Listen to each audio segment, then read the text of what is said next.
बच्चों मैं ये हमारा जो चैप्टर चल रहा है वो कौन सा चल रहा है, धातु और अधातु। ठीक है, धातु अधातु पहले काफ़ी चीज़ें बता चुका हूँ, केवल एक टॉपिक रह रहा है अब। ठीक है, कौन सा टॉपिक रह रहा है? धातुओं का निष्कर्षण। क्या?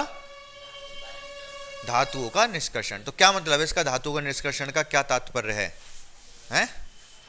नहीं, जैसे मान लो आपके पास एल्यूमिनियम धातु है। क्या है? एल्यूमिनियम धातु है, जिंक है, कॉपर है। ये आए कहाँ से? मार्केट से, खदान से। ठीक है, खदान से, बिल्कुल सही बात है, खदान से आए, मार्केट में खदान से आए। तो क्या खदान मतलब, खदान मतलब जो जमीन के अंदर से निकाले गए, खदान मतलब जमीन के अंदर से निकाले गए। तो ये खनिज हैं। सबसे पहले खनिज निकाल, जब जमीन के अंदर से निकाला जाता है, खदान से निकाला जाता है, उसको क्या बोलते हैं हम? खनिज। ठीक है, और फिर क्या कर रहे हो ये? और फिर खनिज से हम क्या प्राप्त करते हैं? धातु प्राप्त करते हैं। लेकिन खनिज और धातु, खनिज से धातु प्राप्त करने के बीच की एक कड़ी है अयस्क। क्या है? अयस्क। तो एक वर्ड इंपोर्टेंट आ गया यहां पर आपके सामने, अयस्क।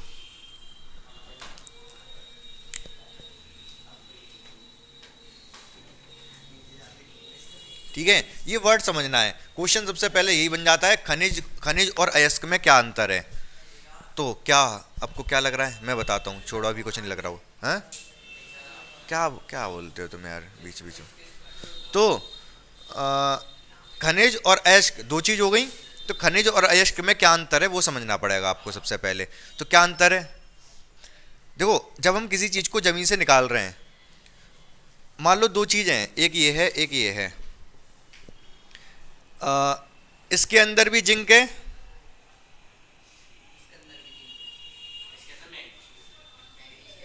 इसके अंदर भी जिंक है। ये दोनों चीज हमें जमीन के अंदर से मिली, जिंक सल्फेट और जिंक कार्बोनेट। ठीक है, दो चीजें मिली। लेकिन इससे इससे मैं जिंक निकाल रहा हूं, इससे नहीं निकाल रहा। पूछो क्यों? ऐसा क्यों होगा? दोनों से जिंक निकल सकता है, दोनों ही जिंक के क्या हैं? यौगिक हैं। दोनों ही जिंक के यौगिक हैं। दिख रहा है क्लियर? हाँ, वो आपकी बात मानूंगा मैं, जिंक कार्बोनेट। तो होता क्या है, दोनों से ही जिंक निकाला जा सकता है, अनमोल कुमार वर्मा।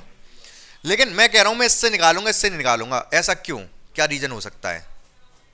हैं? क्या रीजन हो सकता है? मैं इससे जिंक निकालूंगा, इससे नहीं निकालूंगा, इसको ऐसे ही रहने दूंगा, पड़ा रहने दूंगा। लेकिन इससे मैं जिंक निकाल के उसको जिंक की जहां पर आवश्यकता होगी वहां यूज करूंगा। क्या क्या रीजन हो सकता है? मैं इससे निकाल रहा हूं, इससे निकाल रहा हूं, इससे नहीं निकाल रहा। आसान होगा इससे निकालना, सस्ता होगा। इससे निकालना आसान होगा और सस्ता होगा, तभी मैं इससे निकाल। हाँ, क्योंकि नहीं इसके, हाँ, एक तो ये है कि ये प्रचुर मात्रा में होगा।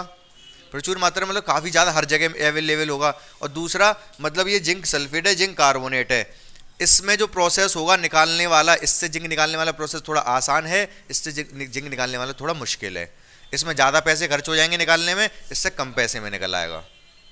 और है भी बहुत प्रचुर मात्रा में, आराम से कहीं भी मिल जाएगा। ठीक है, समझ पा रहे मेरी बात को? खनिज तो ये भी है और ये भी है।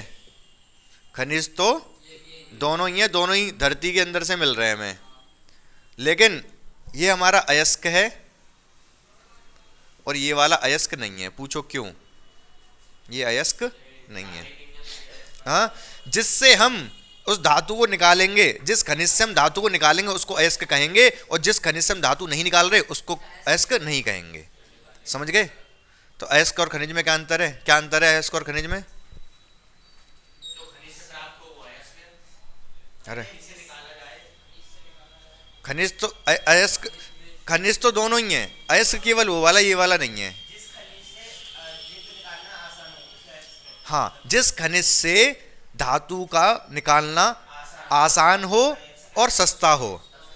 समझ रहे हो? जिस खनिज से धातु को निकालना आसान हो और सस्ता हो उसको अयस्क कहते हैं। याद रहेगी परिभाषा? ठीक है, अब देखो क्या होता है, तीन प्रोसेस हैं। क्या है? तीन प्रोसेस। उन तीन प्रोसेस के अयस्क खनिज में अंतर ध्यान रखना, तीन प्रोसेस है। उससे हम क्या कर सकते हैं, थोड़ा क्लियर कर दे रहा हूं मैं इसको। अब बच्चों ध्यान से देखो, ये जो मैंने लिखा है इतने में मैं सब कुछ बता दूंगा। ये तीन प्रोसेस है केवल, मतलब कोई खनिज हमने निकाला अंदर से, क्या निकाला? खनिज। जैसे मान लो जिंक कार्बोनेट निकला। अब इससे हम जिंक कैसे निकालेंगे? तो 3 प्रोसेस रहेंगे इसमें, अयस्कों का समृद्धीकरण, अयस्कों का निष्कर्षण, धातुओं का निष्कर्षण और धातुओं का परिष्करण। ये 3 प्रोसेस हैं। इन 3 प्रोसेस को आपको ध्यान से समझना पड़ेगा। कोई भी पूछे आपको इसी तरीके से लिखना होगा, किसी धातु का निष्कर्षण पूरा। मान लो 7-8 नंबर, 8 नंबर में पूछ ले आपसे धातुओं का निष्कर्षण, जैसे मान लो जिंक धातु का निष्कर्षण बताइए पूरा 8 नंबर में, तो सारे प्रोसेस एक एक करके सारे लिखने पड़ेंगे आपको। तीनों, हाँ तीनों लिखने पड़ेंगे, और तीनों में जो जो अंदर लिखवा रहा हूँ वो सब लिखना पड़ेगा। बात समझ रहे हो? और कोई छोटा क्वेश्चन भी बन सकता है, बताऊंगा अभी क्या क्या छोटे क्वेश्चन बन सकते हैं। हाँ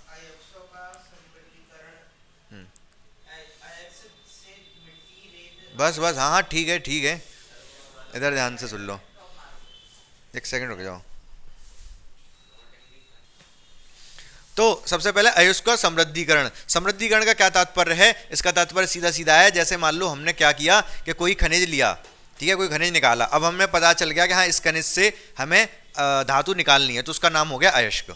उस खनिज का नाम क्या हो गया? अयस्क। जिससे हम निकाल रहे हैं उसको अयस्क बोलेंगे। अब सबसे पहले अयस्क का क्या करेंगे हम? समृद्धीकरण। समृद्धीकरण का मतलब सीधा सीधा है कि उससे गंदगी वंदगी हटाना, साफ करना। क्या करना? साफ करना। और जो गंदगी होती है उसको अलग किया जाता है, अलग अलग प्रोसेस होते हैं, वो आपके सिलेबस में नहीं है गंदगी कैसे अलग अलग की जाती है, लेकिन जो गंदगी अलग की जा रही है, जो गंदगी होती है उसको गैंग बोलते हैं। क्या बोलते हैं? वो वर्ड ध्यान रखना, गैंग। जो अयस्क में जो अशुद्धि होती है उसको अलग किया जाता है, किसको? अशुद्धि मतलब गैंग को। तो अयस्क से गैंग को अलग करने की प्रक्रिया को समृद्धीकरण कहते हैं। बात समझ गए? अयस्क से गैंग को अलग करने की प्रक्रिया को समृद्धीकरण कहते हैं। ध्यान रहेगा? लिख लोगे इतनी बात को? लिख लोगे ना? ठीक है। अब आ जाते हैं हम आगे, धातुओं का निष्कर्षण। अब करेंगे धातुओं का निष्कर्षण, ठीक है। मतलब अभी हमारे पास अयस्क है, क्या है? अयस्क, जैसे कि जिंक कार्बोनेट। अब हम इसका क्या करेंगे? निष्कर्षण करेंगे, धातु को निकालेंगे। निकालेंगे मतलब जिंक को निकालेंगे, जिंक कार्बोनेट में से। समझ पा रहे हो मेरी बात को? अब हमारे पास जो धातुएं हैं वो कौन कौन सी हैं, बताओगे मुझे आप? धातुएं कौन कौन सी हैं? केशव, नाथ, का, माली, आलू, जरा, पकाता है।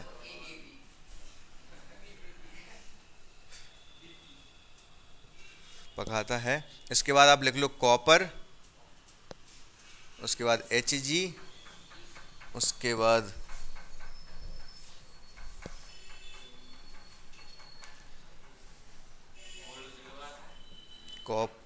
Copper, Hg, Ag, Au। तो ध्यान से समझना। अब इनका क्या करेंगे? इन सब धातुओं को करना है हमें क्या? निष्कर्षण। धातुएं निकालनी है इनके अयस्कों से। तो ऊपर वाले तो हाईली रिएक्टिव हैं, बहुत ज़्यादा क्रियाशील हैं, ये वाले हैं कि नहीं? ये बहुत अधिक क्रियाशील हैं। इसके बाद ये थोड़े नॉर्मल हैं, ये थोड़े नॉर्मल हैं क्रियाशील। और नीचे वाले क्या हैं? बहुत कम क्रियाशील हैं, बहुत कम क्रियाशील हैं। ये बीच के, ये बहुत ज़्यादा क्रियाशील, ये बहुत कम क्रियाशील। इनमें से Hg, Ag तो प्योर अवस्था में मिल जाते हैं हमें। जैसे हमने मान लो कोई निकाला, कोई अयस्क निकाला, तो जो सोना तो प्योर अवस्था में ही निकलेगा, बस उसको साफ करना है और कुछ नहीं करना। मतलब ये किसी के साथ अभिक्रिया करके नहीं मिलेगा। समझ पा रहे मैं क्या कह रहा हूँ? जैसे जिंक है, जिंक कार्बोनेट के साथ मिल रहा है।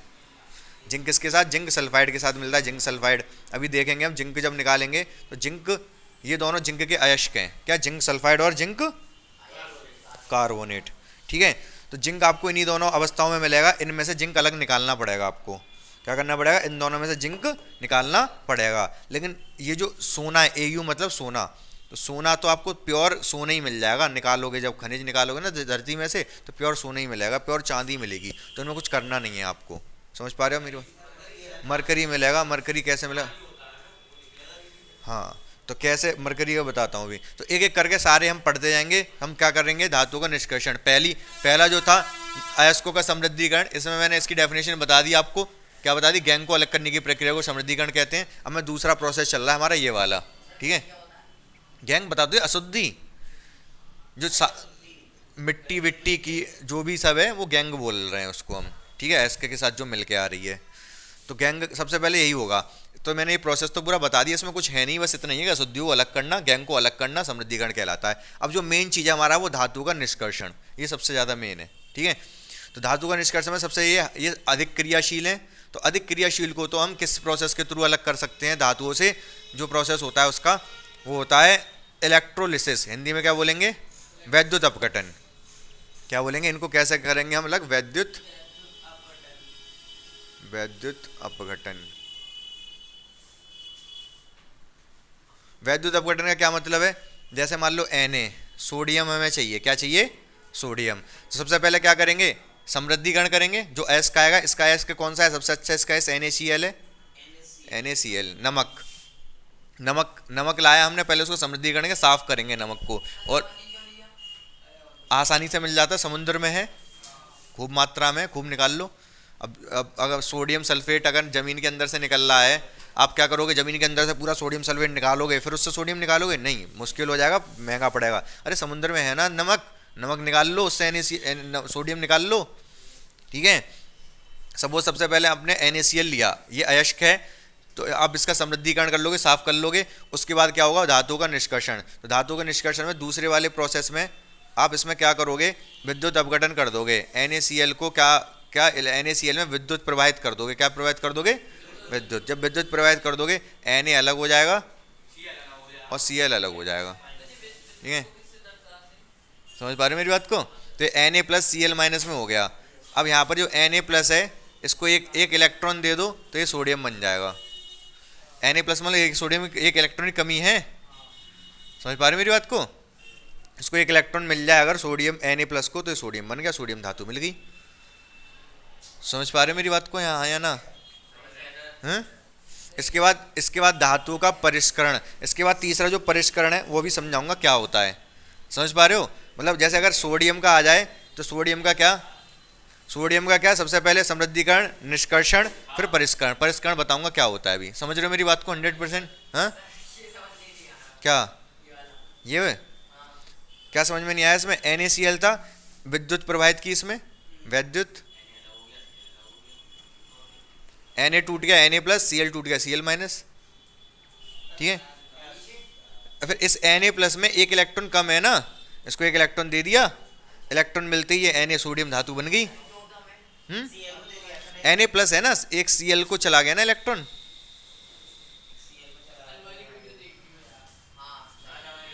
समझ गए ना? फिर इसका परिष्करण हो जाएगा और प्योर धातु में मिल जाएगी। बात समझ में आ गई? तो जितने भी ये ऊपर वाले हैं अधिक क्रियाशील, इनका वैद्युत अपघटन करके कर सकते हैं, कोई दिक्कत परेशानी समस्या इसमें नहीं है।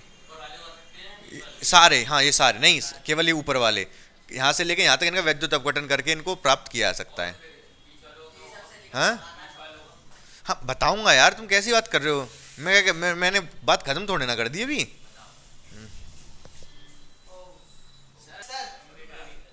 तो देखो यहाँ तक, मतलब जितने भी ये हैं आप इसी तरीके से ऊपर वालों का तो कर सकते हो, किससे? वैद्युत अपघटन से। जैसे कोई भी ले लो, एल्यूमिनियम सपोज ले लो, एल्यूमिनियम का जो एस्क है वो एल्यूमिनियम ऑक्साइड होता है, Al2O3। तो Al2O3 का क्या कर दोगे आप? वैद्युत प्रवाहित कर दोगे। ये एल्यूमिनियम का अयस्क है Al2O3, आप कर दोगे इसमें वैद्युत प्रवाहित। जब वैद्युत प्रवाहित कर दोगे इसमें, सबसे पहले तो वही होगा क्या? समृद्धिकरण, एल्यूमिनियम ऑक्साइड का समृद्धिकरण। फिर उसमें दूसरा निष्कर्षण में एल्यूमिनियम ऑक्साइड में आप विद्युत प्रवाहित कर दोगे। विद्युत प्रवाहित करोगे तो एल्यूमिनियम अलग हो जाएगा और ऑक्सीजन अलग हो जाएगा। बैलेंस कर लेना, बैलेंस सच्चा बैलेंस करना है इसको। हाँ, इधर 2 है तो इधर 2 लगा दोगे, इधर 3 है इधर 2 हैं, इधर 3 है इधर 2 हैं, इधर 3 लगा दो इधर 2 लगा दो। अब लेकिन ये 4 हो गए तो इसको 4 लगा दो। समझ रहे हो? ये दूसरा प्रोसेस है। पहला है धातु का समृद्धिकरण, वही लिखोगे गैंग अलग कर दिया। ये हमें एल्यूमिनियम मिल गया, एल्यूमिनियम मिल गया, लेकिन इसके बाद इसका परिष्करण और होगा। परिष्करण मतलब जो एल्यूमिनियम मिल गया ना, इसको भी प्योर करेंगे बिल्कुल। अभी ये बिल्कुल प्योर नहीं मिला है, अभी ये बिल्कुल प्योर किससे मिलेगा? परिष्करण से। ये अभी प्रोसेस रुकी हुई है, परिष्करण में एक साथ ही बताऊंगा। ठीक है, एक ही बार बताऊंगा। जब सारे बता दूंगा इन सबके तो फिर एक बार परिष्करण बताऊंगा, परिष्करण क्या होता है। समझ रहे हो ना? तो पहले दोनों स्टेप यही रहेंगे, समृद्धिकरण फिर निष्कर्षण, ये निष्कर्षण हो गया ये वाला। इसके बाद तीसरा प्रोसेस क्या हो जाएगा, प्रसंस्करण। उसमें एल्यूमिनियम जो मिला है, धातु जो मिल गई, उसको भी बिल्कुल प्योरीफाई करेंगे, प्योर मतलब शुद्ध करेंगे बिल्कुल 100%। ठीक है, 24 कैरेट का सोना बनाएंगे। तो यहाँ तक बात समझ में आ गई। अधिक, ये जो अधिक अधिक क्रियाशील थे तो इनके वैद्युत अपघटन से हो गया। अब बात करते हैं जिंक की। जिंक की मतलब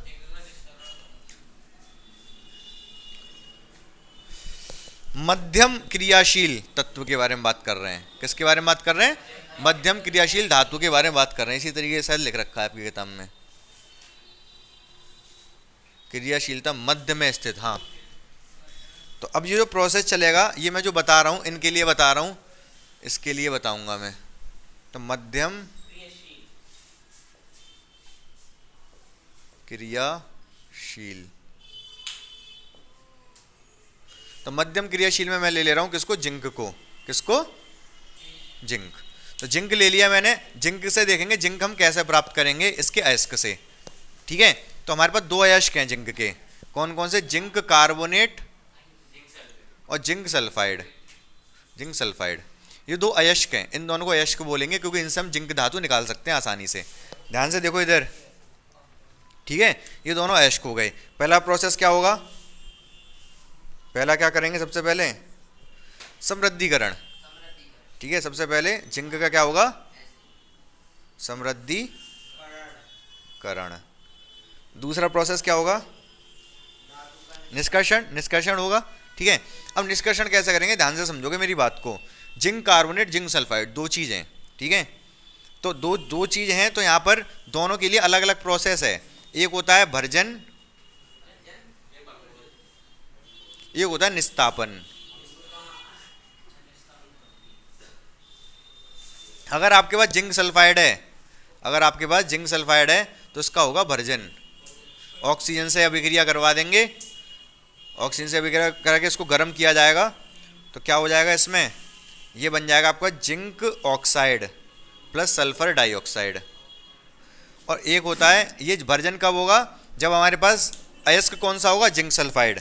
तो आपसे यही क्वेश्चन पूछेगा कि भर्जन कब किया जाता है, किस अयस्क के लिए किया जाता है, जिंक सल्फाइड के लिए किया जाता है। ठीक है, भर्जन की अभिक्रिया भी याद रखना। दूसरा इसी में अगर आपके पास क्या होगा, जिंक कार्बोनेट, तो आप करोगे निस्तापन। निस्तापन, यहां से क्वेश्चन बनेगा ही बनेगा इसी वाले जो मैं बता रहा हूं। तो निस्तापन में क्या, अगर जिंक कार्बोनेट है आपके पास तो आप इसको गर्म कर दोगे, हीट कर दोगे, आपका जिंक ऑक्साइड मिल जाएगा प्लस क्या मिल जाएगा, CO2। बोलो हाँ या ना, क्लियर है बात, समझ में आई आपको। तो दो चीजें, ये दो चीज हो गई। अभी नहीं, पूरा नहीं हुआ, अभी कहाँ हुआ निष्कर्षण, अभी तो जिंक ऑक्साइड मिला है। निस्तापन, विस्थापन, ये निस्तापन है ये। तो दो चीजें, भर्जन और निस्तापन। भर्जन कब करेंगे, जब जिंक सल्फाइड होगा, और निस्तापन कब करेंगे, जब कार्बोनेट। हाँ, अरे कोई अभिक्रिया थोड़े ना, इस प्रोसेस का नाम है, इसका नाम भर्जन है, इसका नाम निस्तापन है। ठीक है ना, भर्जन कब करते हैं, मतलब एक प्रक्रिया है जिसका नाम भर्जन है। भर्जन कब किया जाता है, जिंक ऑक्साइड, जिंक सल्फाइड से जिंक ऑक्साइड को प्राप्त करने की प्रक्रिया को भर्जन कहते हैं। आपसे पूछ लिए भर्जन क्या होता है, तो क्या बताओगे, जिंक सल्फाइड से जिंक ऑक्साइड को प्राप्त करने की प्रक्रिया को भर्जन कहते हैं। आपसे पूछे निस्तापन किसे कहते हैं, जिंक कार्बोनेट से जिंक ऑक्साइड को प्राप्त करने की प्रक्रिया को निस्तापन कहते हैं। क्या यहाँ पर जिंक मिल गया हमको, अभी नहीं मिला, अभी जिंक ऑक्साइड मिला है। प्रोसेस वही चल रहा है। सबसे पहले समृद्धिकरण हो गया। अभी जो सेकंड वाला प्रोसेस है, हेडिंग डालनी पड़ेगी यहाँ पर, हेडिंग नहीं डाली मैंने। धातु का निष्कर्षण। धातु का निष्कर्षण दो तरीके से, अब ये धातु का निष्कर्षण हेडिंग है, उसी में चल रहा है, लिख दूं यहाँ पर। जो दूसरी हेडिंग है वो है आपका धातु का निष्कर्षण।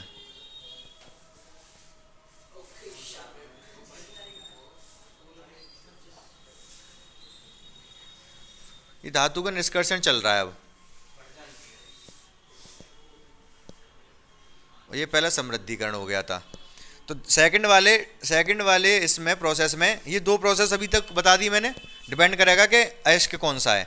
इसके बाद क्या होगा, अब जिंक जो ऑक्साइड है इसका करेंगे अपघटन। क्या करेंगे, अपघटन। अपघटन नहीं, उपचयन, अपचयन। दो चीज होती थी पहले चैप्टर में बताई थी, अपचयन और उपचयन। ध्यान है आपको? उपचयन क्या होता था?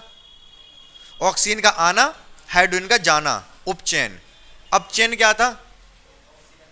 ऑक्सीजन का जाना, हाइड्रोजन का आना, या तो ऑक्सीजन का जाना या हाइड्रोजन का आना, क्या होता था? अपचयन। तो ऑक्सीजन हटाना ही तो है हमें, यहां से जिंक चाहिए ना मुझे, ऑक्सीजन हटाना है तो क्या करना पड़ेगा? अपचयन। ठीक है, तो अब मुझे करना है जिंक का अपचयन। अरे कर ले हो यार संतुलित, कोई दिक्कत नहीं है। कौन सी वाली करनी है संतुलित? ये वाली ऊपर वाली। सबसे पहले जिंक इधर एक है, इधर भी एक है, ठीक है। ऑक्सीजन इधर दो है, इधर तीन है, इधर दो की कर दो गुणा। अब जिंक ऑक्सीजन कितने हो गए? दो इधर दो इधर, चार हो गए। तो इधर भी दो की गुणा कर दो, चार हो गए ऑक्सीजन। जिंक जिंक किस टाइम कितने हो गए? दो। तो इधर दो की गुणा कर दो, ठीक है। लेकिन इससे क्या हुआ? एस दो हो गए, एस दो हो गए तो इधर दो की गुणा। हाँ, ऑक्सीजन अब कितने हो गए? ऑक्सीजन हो गए आपके चार और दो छः, तो इधर छः ऑक्सीजन कर दो, तीन की गुणा कर दो, छः ऑक्सीजन। अब बैलेंस हो गया ये, समझ गए कि नहीं? इसको भी बैलेंस कर सकते हो। कैसे? ये तो बैलेंस ही है यार, ये तो बैलेंस है, कैसी बात कर रहे हो तुम? समझ गए मेरी बात को? तो अभी ये दूसरा वाला प्रोसेस चल रहा है, धातु का निष्कर्षण चल रहा है, समझते जाओ इसको। इंपॉर्टेंट, बहुत इंपॉर्टेंट काम चल रहा है ये। आपको मजा आना चाहिए ये सब सीख के कि धातु कैसे बनाई जा रही है, आपको पता चल रहा है। दूसरा प्रोसेस होगा जिंक ऑक्साइड का, जिंक ऑक्साइड का अपचयन। क्या होएगा? जिंक ऑक्साइड का अपचयन। तो ये दूसरा वाला प्रोसेस था। दूसरे वाले प्रोसेस में दो चीज, भर्जन निस्तापन हो गए, उसके बाद अपचयन करेंगे जिंक ऑक्साइड का, ठीक है। तो अपचयन करने के लिए कोई एक अपचयन करने वाला हमें तत्व चाहिए। तो अपचयन करने वाला तत्व है कार्बन। क्या है? कार्बन। तो कार्बन से अभिक्रिया करवा दो इसकी, जिंक ऑक्साइड की कार्बन से अभिक्रिया करें तो जिंक अलग हो जाएगा और कार्बन ऑक्सीजन के साथ चिपक जाएगा, प्लस कार्बन डाइऑक्साइड। मिल गया जिंक? बोलो हाँ या ना? हाँ, कौन सा टू? अरे कार्बन मोनोऑक्साइड, ठीक है। तो यहां से आपको जिंक ऑक्साइड मिल गया, ये सॉरी जिंक मिल गया और कार्बन मोनोऑक्साइड मिल गया, ठीक है। तो मिल गया कि नहीं जिंक? यहां पर दूसरा स्टेप खत्म हो गया, धातु का निष्कर्षण हो गया, मिल गई धातु। तीसरा अब इसमें क्या होगा? तीसरा इसमें हो जाएगा परिष्करण। परिष्करण मतलब 100% शुद्ध करेंगे इसको, जिंक को हम। परिष्करण बताऊंगा मैं भी एक बाद में, ठीक है। समझ गए मेरी बात को? बिल्कुल। तो जिंक हमने यहाँ पे जिंक क्या कर लिया? जिंक निकाल लिया। जिंक कौन से? दोनों, कोई भी एस को, चाहे जिंक कार्बोनेट हो जिंक सल्फाइड हो, परिष्करण करना और बाकी रह गया। समझ पा रहे हो मेरी बात को? बहुत अच्छे से, बेहतरीन तरीके से। भर्जन निस्तापन याद रहेगा, पूरा प्रोसेस याद रहेगा। जिंक को कैसे किया हमने? भर्जन निस्तापन ही है। भर्जन निस्तापन की बात तो एक अपचयन है बस और बस। अच्छा, जिंक का अपचयन जो मैंने किया वो कार्बन से किया, एल्यूमिनियम से भी कर सकते हैं। किससे? एल्यूमिनियम से। कैसे? मैं समझाता हूं। हमने एक बात पढ़ी थी पहले चैप्टर में या दूसरे चैप्टर में, पहले में ही बता दी थी मैंने। ये मैंने अपचयन किया है किससे? कार्बन के द्वारा। कार्बन को कोक बोलते हैं। क्या बोलते हैं? कोक। पीने वाला कोक नहीं, कोको कोला नहीं, कार्बन द्वारा। अपचयन एक और तरीके से किया जा सकता है इसका, जिंक ऑक्साइड का अपचयन एल्यूमिनियम के द्वारा। किसके द्वारा? कैसे? हमने एक बात पढ़ी थी, मैंने बताया था आपको, एक अभिक्रिया बताई थी। कौन सी? प्रतिस्थापन अभिक्रिया। प्रतिस्थापन अभिक्रिया में क्या बताया था?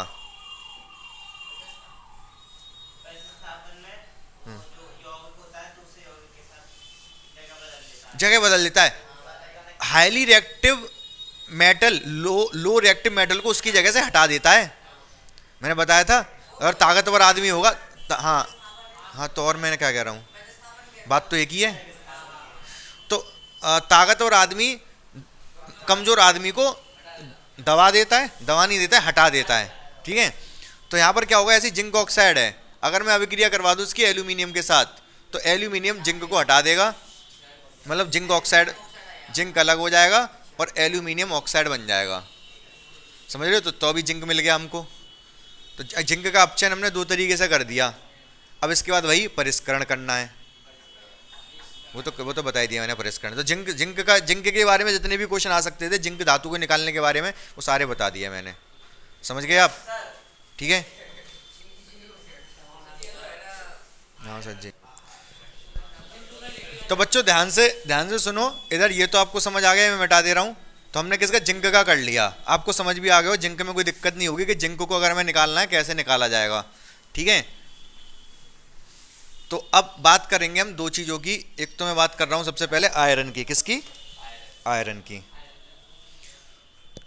तो आयरन के साथ, आयरन एक मैंगनीज। तो सबसे पहले Fe की बात करता हूँ मैं। Fe मतलब आयरन। इसका जो और, जो हमारे पास और मतलब अयस्क होता है, वो होता है Fe2O3। इससे हमें आयरन निकालना है, इससे हमें आयरन निकालना है। हाँ, फिर फेरिक ऑक्साइड, बिल्कुल सही बात है। तो फेरिक ऑक्साइड से आयरन किस तरीके से निकाला जा सकता है?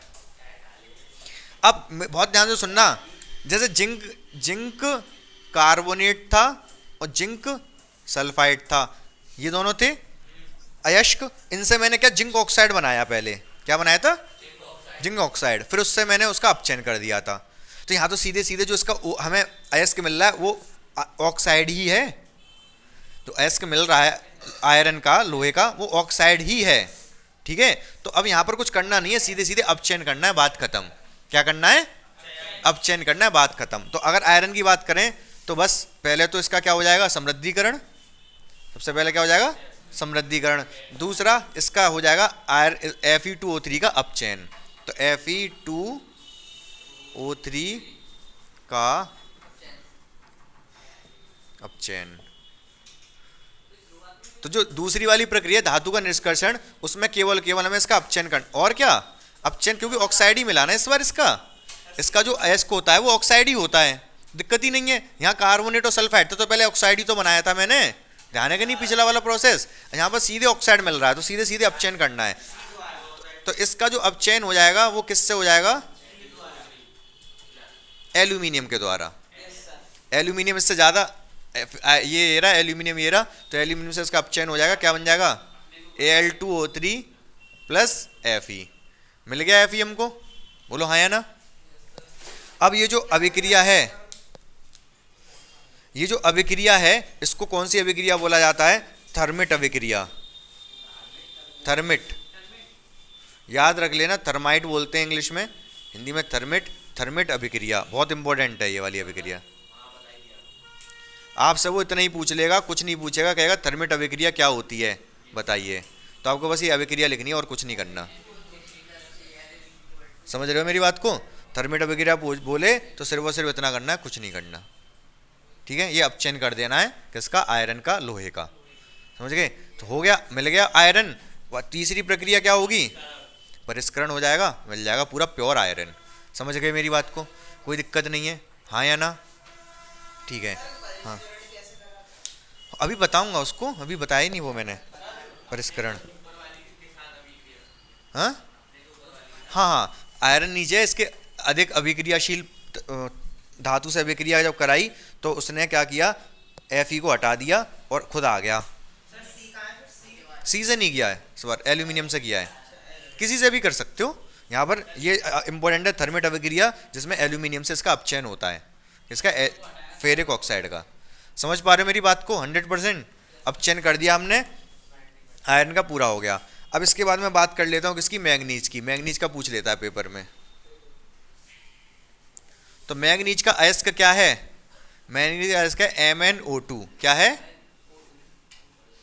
MnO2। ये भी ऑक्साइड है। सबसे पहले क्या करेंगे? समृद्धिकरण, उसके बाद कर देंगे अपचयन। क्या कर देंगे? क्योंकि ऑक्साइड है तो सीधे अपचयन होगा, और तो कुछ होगा नहीं। ऑक्साइड है तो सीधे सीधे क्या होगा? अपचयन। तो क्या हो जाएगा मेरे भाई अपचयन में? बहुत ध्यान से सुनते रहना। MnO2 की क्या कर देंगे? एल्यूमिनियम से अभिक्रिया करवा दो, एल्यूमिनियम ज़्यादा अभिक्रियाशील होता है Mg से, तो ये हटा देगा इसको, Al2O3 Mn अलग मिल जाएगा। बस इसका परिष्करण कर लो, लास्ट में खत्म, Mn का खत्म। इसका S का ध्यान रखना, MnO2 होता है। समृद्धिकरण, अब चयन, फिर परिष्करण, तीसरा वाला। बोलो हाँ या ना? ठीक है। किसका? लेड का नहीं है आपके में, नहीं। क्या? कॉपर का ही बता रहा हूँ, कॉपर का इंपॉर्टेंट है, पूछा जाएगा आपका। सबसे पहले हम बात कर रहे हैं किसकी? कॉपर की। किसकी? कॉपर की। तो कॉपर का जो अयस्क है वो है क्या? मध्यम में, कॉपर सल्फाइड। इसका अयस्क है कॉपर सल्फाइड। तो सबसे पहले क्या होगा सचिन कुमार? पहला समृद्धिकरण, कॉपर का समृद्धिकरण। दूसरा क्या होगा? है निष्कर्षण। दूसरी प्रोसेस होगी निष्कर्षण। कर दो, कैसे होगा निष्कर्षण? निष्कर्षण कैसे होगा? ये कॉपर सल्फाइड है। क्या है? Copper sulphide. तो क्या करना पड़ेगा इसका? भर्जन। मैंने बताया ना सल्फाइड का भर्जन करना पड़ता है, तो इसका क्या करना पड़ेगा? भर्जन। और भर्जन में कुछ नहीं करना है, बस आपको इसको गर्म करना है। क्या करना है? ऑक्सीजन की उपस्थिति में। तो कॉपर सल्फाइड है, ऑक्सीजन की उपस्थिति में इसको गर्म कर दो आप, तो क्या बन जाएगा? Copper oxide plus SO2। बोलो हाँ या ना? जल्दी देखो फटाफट। तो यहां पर जो इसका ये होता है, ये थोड़ा इसमें कर लेना, Cu2 होता है, Cu2S। आपके इसमें सिलेबस में है नहीं वैसे, लेकिन कॉपर का पूछ सकता है, जहां तक उम्मीद है मुझे लग रहा है पूछ सकता है। तो Cu2S प्लस O2, तो इधर भी Cu2O बनेगा। क्या बनेगा? CO2। अब बहुत ध्यान से सुनना मेरी बात को, ये निष्कर्षण जब कर रहे हैं तो Cu2S का O2 से रिएक्शन है सल्फाइड ही, ये है सल्फाइड ही, तो भर्जन होगा। क्या कर रहे हैं हम? ये भर्जन। जब भर्जन करेंगे तो CO2O मिल गया। अब देखो एक्चुअली होता क्या है, ऐसे ध्यान से समझो। जब कोई चीज की अभिक्रिया करवाई जाती है, जब नई चीज बनती है, तो पुरानी चीज भी इसी के अंदर है, नई चीज भी इसी के अंदर है। समझ पा रहे हो क्या कहा मैंने? नहीं, दोबारा समझो। जैसे मान लो एक मैंने अभिक्रिया करवाई थी आपको स्टार्टिंग में, H2SO4, इसमें मैंने जिंक डाल दिया था। क्या डाल दिया था? जिंक। जब इससे अभिक्रिया करेगा H2SO4 से, तो क्या बनाएगा? ZnSO4 plus H2। H2 को हटा दिया इसने। बहुत ध्यान से मेरी बात सुनना, बहुत ध्यान से जो मैं बता रहा हूं। अब होगा क्या? जैसे जिंक है, ये जिंक ने इसको हटा दिया। पहले ये क्या है, इसमें क्या है? ये H2SO4 है, इसमें मैंने जिंक डाल दिया, ये जिंक डाला है, जिंक के गोलियां डाल दी। तो जैसे ही मैंने डाला कि तुरंत एकदम से जिंक SO4 बन जाएगा और H2SO4 पूरा खत्म हो जाएगा? नहीं, थोड़ा थोड़ा करके, थोड़ी देर बाद इसमें जिंक सल्फेट भी होगा और ये भी होगा। पूरा थोड़ा ना खत्म हो गया ये, थोड़ी देर बाद जब देखोगे तो इसमें जिंक सल्फेट भी होगा, ये भी होगा, हाइड्रोजन गैस भी निकल रही होगी, थोड़ा बहुत जिंक भी बचा होगा। इन दोनों की अभिक्रिया हो रही है, ये बन रहा है, तो ये भी इसी के अंदर है, और जो पहले जो थे वो भी यहीं पर हैं, सब इसी के अंदर हैं। जब इसको अंदर डाल दोगे तो जिंक को, समझ पा रहे मेरी बात को? हाँ, बदल रहे हैं, धीमे धीमे करके बदल रहे हैं, सारी चीज़ें उसी में है, अभिक्रिया चल रही है अभी, समझ रहे हो ना? इसी तरीके से जैसे ये Cu2O बन गया, Cu2O बन गया प्लस Cu2S बन गया, ये दोनों ये बन गया नया, और ये पहले से है, ये दोनों भी आपस में अभिक्रिया कर लेंगे, ये दोनों भी आपस में अभिक्रिया कर लेंगे और कॉपर बन जाएगा। क्या बन जाएगा? Copper plus sulphur dioxide. बात समझ में आई आपको या नहीं? समझ? तो इसमें क्या आप चाहो तो इसको बैलेंस और कर लो, ठीक है? निष्कर्षण हो गया, ये कर दूं बैलेंस? कर लेना, खुद से कर लेना है। ये निष्कर्षण कंप्लीट हो गया, भर्जन हुआ, कॉपर सल्फाइड का क्या हुआ? भर्जन हो गया, हमें कॉपर मिल गया। अब कॉपर मिल गया तो तीसरी प्रक्रिया क्या होगी? हैं? परिष्करण।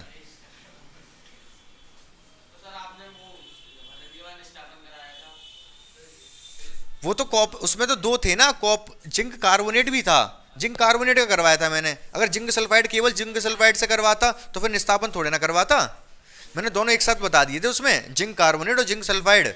अगर केवल जिंक सल्फाइड बरता रहा होता तो निस्तापन न करवाता फिर मैं। हाँ हाँ, ऑक्सीजन अगर आती तो फिर अपचयन करवाता। यहाँ ऑक्सीजन आई नहीं, सीधे कॉपर मिल गया, तो अपचयन कराने की आवश्यकता नहीं है। समझ पा रहे हो पूरी बात को? अगर ऑक्साइड मिल रहा है तो अपचयन करवाना पड़ेगा, कार्बोनेट है तो निस्तापन, सल्फाइड है तो भर्जन। तो यहाँ पर सल्फाइड था तो मैंने भर्जन करवा दिया, भर्जन करवा के मुझे क्या मिल गया? कॉपर, डायरेक्ट कॉपर मिल गया। कॉपर मिल गया तो अब सीधे सीधे मुझे क्या करना है? परिष्करण। अब मैं कॉपर का ही परिष्करण करके दिखवाऊंगा, जो कि मोस्ट इंपोर्टेंट है। कॉपर का क्या करूंगा? कॉपर मिल चुका है मुझे, मान लो 99% प्योर कॉपर मिल गया, 99 95 मान लो। इस प्रक्रिया से मुझे कॉपर मिल गया जो कि 95% शुद्ध है। कैसा है? मुझे तो चाहिए 100% शुद्ध कॉपर चाहिए। मुझे क्या चाहिए? 100% शुद्ध कॉपर। तो उसके लिए मुझे क्या करना पड़ेगा? परिष्करण करना पड़ेगा। केवल कॉपर के लिए नहीं, हर एक के लिए मैं बता रहा था, अब परिष्करण करना पड़ेगा, परिष्करण करना पड़ेगा। तो जो भी मिल रहे थे यहाँ दूसरे वाले प्रोसेस से, जो भी मिल रहे थे वो 95% या फिर 90% शुद्ध मिल रहे थे। 100% शुद्ध किससे मिलेगा? परिष्करण से। इसको दूसरी भाषा में कहें तो प्योरिफिकेशन भी बोलते हैं। प्योरिफिकेशन मतलब हिंदी में क्या बोलेंगे?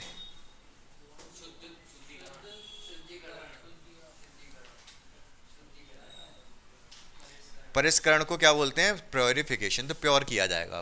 तो देखो ध्यान से, क्या आप परिष्करण। तो अच्छा देखो, मैं लास्ट में परिष्करण बता रहा हूँ, इसके बाद पूरा फ्लैशबैक बताऊंगा स्टार्टिंग से मैंने आज की क्लास में क्या बताया था। ठीक है, ध्यान से सुनते रहना एक बार।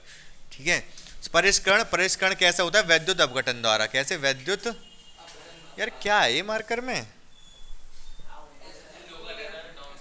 हैं?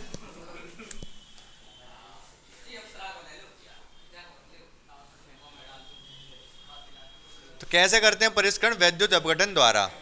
तो क्या करते हैं? बहुत ध्यान, आपको लग रहा होगा ये बहुत मुश्किल चीज़ है, मतलब कुछ अलग खतरनाक सी चीज़ बताने वाला हूँ। इतनी मज़ेदार चीज़ है कि आप भी कहोगे अच्छा ऐसे। ठीक है, देखो फिर तो क्या करने वाले हैं यहाँ पर। एक बार मैंने ये वैद्युत अपघटन उसमें क्लोरोएल्कली प्रोसेस में बताया था, इलेक्ट्रोलिसिस, ध्यान है आपको? तो दो छड़ लेते थे, एक कैथोड एक एनोड, एक कैथोड और एक एनोड। तो यहाँ पर भी क्या करेंगे? दो छड़ ली जाएंगी, एक कैथोड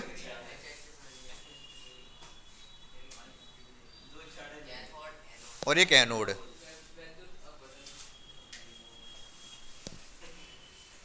ठीक है, अब सोच रहे हो इतना मोटा पतला क्यों? समझ में आएगा अभी। ये एक एनोड है, ये क्या है? एनोड, और ये कैथोड। ठीक है,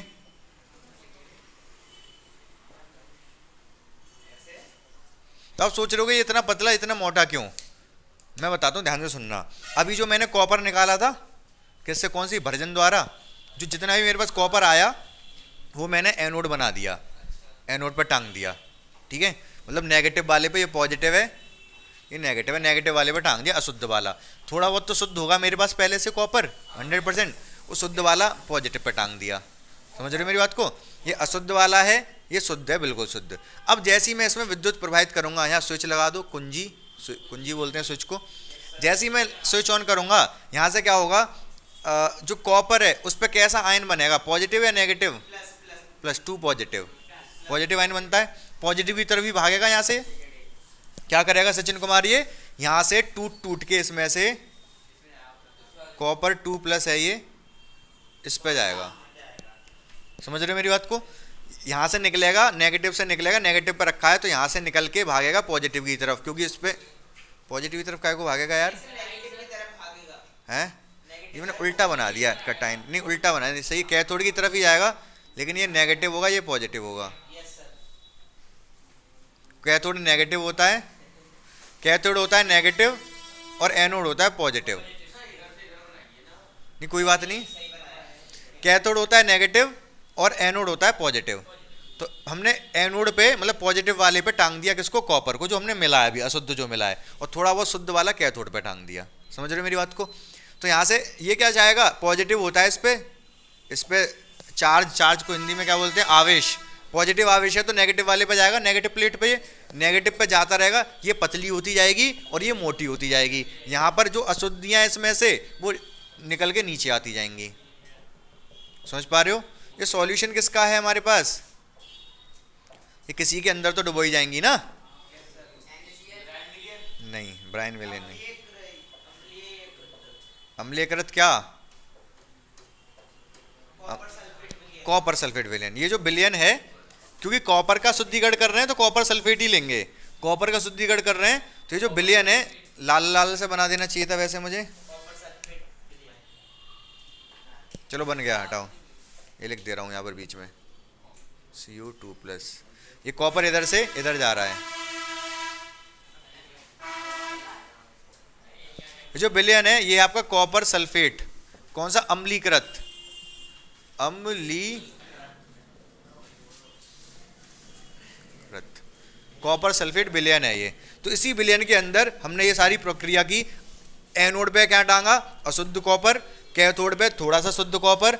हमने जैसे स्विच ऑन किया, ये पूरी प्रोसेस बता रहा हूँ, लिखनी पड़ेगी आपको। जैसे ही हम इसको स्विच चालू करेंगे तो अशुद्ध एनोड से कॉपर सल्फेट कैथोड पे आना चालू कर देगा। अशुद्धियाँ नीचे इकट्ठी हो जाएंगी, जो अशुद्धियाँ होंगी वो नीचे गिरती रहेंगी और इधर से कॉपर सल्फेट इधर आता रहेगा। थोड़ी देर बाद क्या होगा? थोड़ी देर बाद क्या होगा? ये वाला मोटा हो जाएगा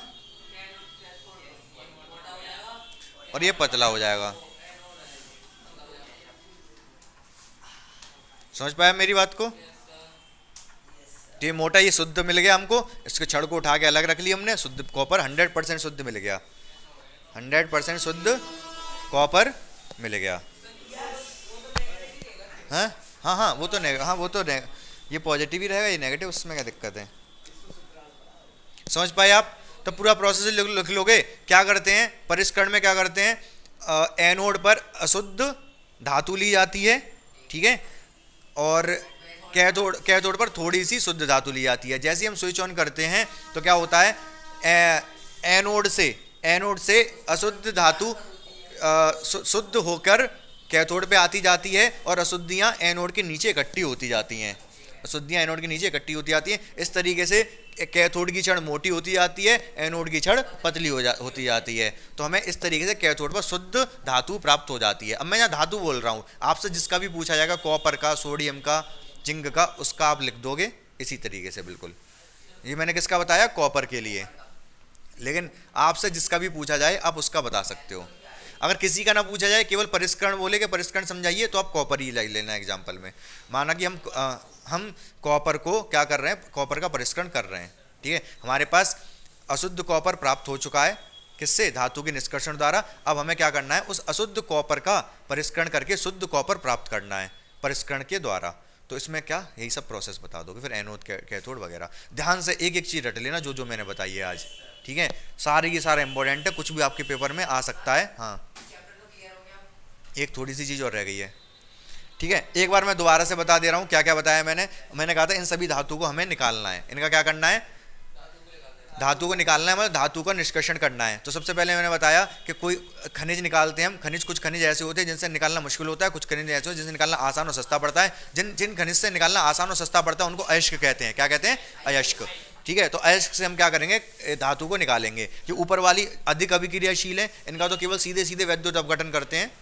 क्या करते हैं? इनका वैद्युत अपघटन करते हैं, सीधे सीधे में धातु प्राप्त हो जाती है, बात खत्म। अब जो मीडियम वाले हैं, इससे पहले नीचे वाले की बात कर लो। नीचे वाले क्या होते हैं? AU और AG है, ये प्योर अवस्था में ही मिलते हैं। जो खनिज हमें ये जो मिलते हैं धातुएं, ये हमें बिल्कुल प्योर अवस्था में मिलते हैं। तो इनके लिए कुछ करने की आवश्यकता नहीं है, बस साफ कर लो, थोड़ा रगड़ दो रेगमाल से। बिल्कुल साफ सोना है तो थोड़ा साफ कर दो, मतलब जैसे भी करते हैं वो लोग, तो हमें प्योर सोना मिल जाएगा। लेकिन जो बीच वाले हैं इनके लिए सारा प्रोसेस करना पड़ता है। तो बीच वाले में से आपसे कुछ भी पूछा जा सकता है। हाँ, जिंक का पूछ सकता है, आयरन का पूछ सकता है, कॉपर का पूछ सकता है, किसी का भी पूछ सकता है वो आपसे, ठीक है, तीनों में से। तो अब सबसे पहले जिंक का हमने कैसे किया था? जिंक का सबसे पहले वही समृद्धिकरण में साफ करना, गैंग को अलग हटाना, ठीक है। दूसरा क्या होता है? धातु का निष्कर्षण। जिंक में कैसे धातु? जिंक के हमें अयस्क कौन कौन से मिले? जिंक के 2 अयस्क थे, जिंक सल्फेट और जिंक कार्बोनेट। तो जिंक सल्फाइड का तो हो जाएगा भर्जन और जिंक कार्बोनेट का हो जाएगा निस्तापन। जब इनका भर्जन और निस्तापन होगा तो हमें जिंक ऑक्साइड मिलेगा। क्या मिलेगा? Zinc oxide. और जिंक ऑक्साइड मिलाएगा तो ऑक्सीजन हटाने के लिए अपचयन करना पड़ेगा। ऑक्सीजन हटाने के लिए अपचयन या तो कार्बन से कर लो, कोक से कर लो, कार्बन को कोक बोलते हैं, या फिर एल्यूमिनियम से कर लो, जिनसे हाईली रिएक्टिव में अधिक अभिक्रियाशील हैं। तो हाँ, तो क्या किया हमने? किसी से भी हो सकता है, फिलहाल हम इसी से करेंगे। तो जिंक ऑक्साइड, जिंक ऑक्साइड का अपचयन कर लिया हमने, अपचयन करके हमें जिंक मिल गया, ठीक है। अब फिर अपचयन करके फिर परिष्करण रह जाता है, ठीक है। फिर इसकी ऐसी आयरन, आयरन का तो सीधे सीधे हमें ऑक्साइड ही मिलता है, क्या मिलता है, ऑक्साइड, Fe2O3। ऑक्साइड अगर डायरेक्ट मिल रहा है तो भर्जन निस्तापन कुछ नहीं करना, सीधे सीधे इसका करना है अपचयन। अपचयन एल्यूमिनियम से कर लो इसका अपचयन, और जब एल्यूमिनियम से इसका अपचयन करते हैं, एल्यूमिनियम से जब इसका अपचयन करते हैं तो उसको बोला जाता है थर्मेट अभिक्रिया। जब आयरन ऑक्साइड का किससे अपचयन करते हैं, किससे, एल्यूमिनियम से, तो सभी बोला थर्मेट अभिक्रिया। तो अपचयन हो गया, आयरन मिल जाएगा, फिर आयरन मिलेगा तो फिर परिष्करण कर लो, बात खत्म, प्योर प्योर आयरन प्राप्त हो जाएगा। इसी कॉपर का तो मैंने पूरा अभी जस्ट बताया। कॉपर का सबसे पहले क्या किया, यहाँ पर वो हमें क्या था, हमारा कॉपर सल्फाइड था हमारे पास, हमने क्या किया था, उसको बस गर्म किया था, गर्म किया था, गर्म किया था मतलब भर्जन किया था, गर्म करना मतलब भर्जन, तो गर्म किया था ऑक्सीजन की उपस्थिति में, तो हमें कॉपर मिल गया था।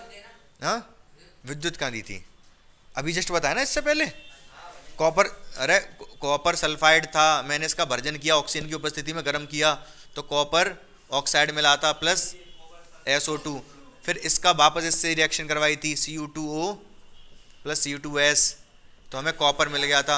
अब ये जो कॉपर मिला है 95% शुद्ध है, तो हमने 100% शुद्ध कर लिया, किससे, परिष्करण द्वारा। समझ पाए हम पूरी प्रक्रिया सारी, कोई सा भी आपसे पूछ ले, जितने मैंने बताया बता दोगे आप, पूछेगा ही पूछेगा। अब हो सकता है 8 नंबर में कुछ पूछ ले आपसे, जिंक का पूछ ले कि जिंक का निष्कर्षण कैसे किया जाता है, विस्तार पूर्वक समझाइए। तो तीनों प्रोसेस समझानी पड़ेंगी आपको, ठीक है। और दूसरी वाली जो प्रोसेस थी उसके बीच में भी निस्तापन भर्जन समझाने पड़ेंगे।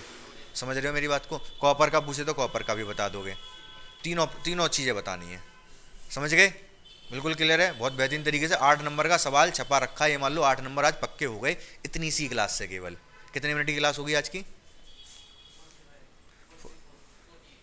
हाँ तो ठीक है, तो 48 मिनट में आपके 8 नंबर पक्के हो गए, तो कोई बुराई नहीं है, कोई बुराई नहीं है, बहुत भलाई है। समझ रहे हो अनिल कुमार वर्मा, बैठ जाओ। एक चीज और रह गई है, उसको समझो, कोरोजन। कोरोजन को हिंदी में कहते हैं संक्षारण, संक्षारण पहले चैप्टर में मैंने छुड़वा दिया। हाँ, एक चीज और रह गई मेरे भाइयों, ध्यान से समझ लो इसको, तो आज ये चैप्टर खत्म हो जाएगा आपका। हाँ, संचारण, क्या संचारण, तो संचारण क्या होता है, बहुत ध्यान से समझो। जैसे एल्यूमिनियम है, कॉपर है, लोहा है, सब पे जंग लग जाती है, ठीक है, तो सब पे जंग लग जाती है, इसी जंग को लगना को संचारण कहते हैं, ठीक है। उसमें आ गया तो उसमें पेपर में आ गया तो क्या ये बताओ कि जंग लग जाती है, बिल्कुल। जंग, जो जंग नाम है वो केवल लोहे के लिए है, इंग्लिश में इसको बोलते हैं रस्टिंग, जंग लगना मतलब रस्टिंग ऑफ आयरन। तो हाँ, तो आप क्या बताओगे, तो जो संचारण होने के लिए, संचारण को बोलते हैं कोरोजन, 2 चीज़ों की आवश्यकता है। किस चीज़ों की, 2 चीज़ों की। अगर 2 चीज़ें अगर हुई तो संचारण हो जाएगा, धातु का संचारण हो जाएगा। पहला ऑक्सीजन, दूसरा जल, नमी, नमी लिख लो, नमी। अगर कहीं नमी मिल गई और ऑक्सीजन मिल गई तो संचारण हो जाएगा, ठीक है। और संचारण होने में क्या होता है, नमी मतलब पानी, ठीक है। तो होता क्या है कि अगर कोई हमारे पास ये लोहा है मान लो, ठीक है, जब दोनों चीज़ें मिलती हैं ऑक्सीजन और नमी, तो इसके ऊपर ये जो ऊपर जैसे जो लोहा है ना, लोहा Fe लोहा मतलब Fe, तो जो ऊपर से ये ऑक्सीजन से अभिक्रिया करेगा, ऑक्सीजन से अभिक्रिया करके क्या हो जाएगा, एक अभिक्रिया होगी और ये आयरन ऑक्साइड बन जाएगा Fe3O4। समझ रहे हो मेरी बात को। तो जो ऊपर वाला लोहा है उसने अभिक्रिया कर ली किससे, ऑक्सीजन के साथ, नमी की उपस्थिति में करता है, लेकिन नमी की उपस्थिति में अभिक्रिया कर लेता है, और ऊपर वाली जो लेयर होती है वो ऑक्सीजन के साथ अभिक्रिया करके आयरन ऑक्साइड बना देती है, मतलब जंग हो जाती है। अब जंग तो किसी काम की होती नहीं है, वो तो नाजुक होती है, फालतू की, खराब करती है हमारे धातु को, यही इसी को क्या बोला जाता है, संचारण बोला जाता है। तो संचार आपसे पूछेगा सिर्फ और सिर्फ इतना, संचारण होने के लिए क्या आवश्यक है, बस संचारण किसकी उपस्थिति में होता है, नमी और ऑक्सीजन, नमी और ऑक्सीजन की उपस्थिति में संचारण हो जाता है। किसी की भी धातु का हो सकता है, लोहे का हो सकता है, एल्यूमिनियम का हो सकता है, कॉपर का हो सकता है, जिंक का हो सकता है, किसी का भी हो सकता है, ठीक है। और संचारण से क्या हो जाता है, धातु खराब हो जाती है, धातु, हाँ हाँ जंग, जैसे जंग लग रही ना, जंग लग रही है तो ये संचार की वजह से धातुएं खराब हो जाती हैं। बात समझ गए आप मेरी पूरी? बिल्कुल 100% क्लियर है, कोई दिक्कत परेशानी समस्या नहीं है, संचार समझ में आ गया क्या है? ठीक है, तो ये चैप्टर हो गया आपका फिनिश। ठीक है, आप इसको रिवाइज कर लो एक बार। मैं सोच रहा हूँ कि मैं तीन वीडियो होंगे, कितनी वीडियो होंगी अब तक? 4। मैं सोच रहा हूँ चारों वीडियो अगर मर्ज हो जाएंगे, चारों वीडियो मर्ज करके पूरा एक चैप्टर पूरा डाल दूंगा, तीसरा वाला, या फिर कोई बात नहीं, अलग अलग भी डाल दूंगा, एक साथ भी डाल दूंगा। रिवाइज जरूर कर लेना आप, जो मैंने आज बताया पीछे बताया, चैप्टर तीसरा चैप्टर आपका पूरा नंबर दिलाएगा जितना आपने इतना पढ़ लिया तो। ठीक है, बाकी कल मिलते हैं। शेयर कर देना घर जाके, शेयर भाई शेयर जरूर कर देना घर जाके, वीडियो को लाइक कर देना, और मतलब जितने भी लोग हों उनसे भी कहना कि वो औरों को भी शेयर कर दें और उनका भी भला हो, नंबर अच्छे मिल जाएं। ठीक है, बहुत बेहतरीन तरीके से बताया है, शॉर्ट में इंपॉर्टेंट पूरा बता दिया मैंने। ठीक है।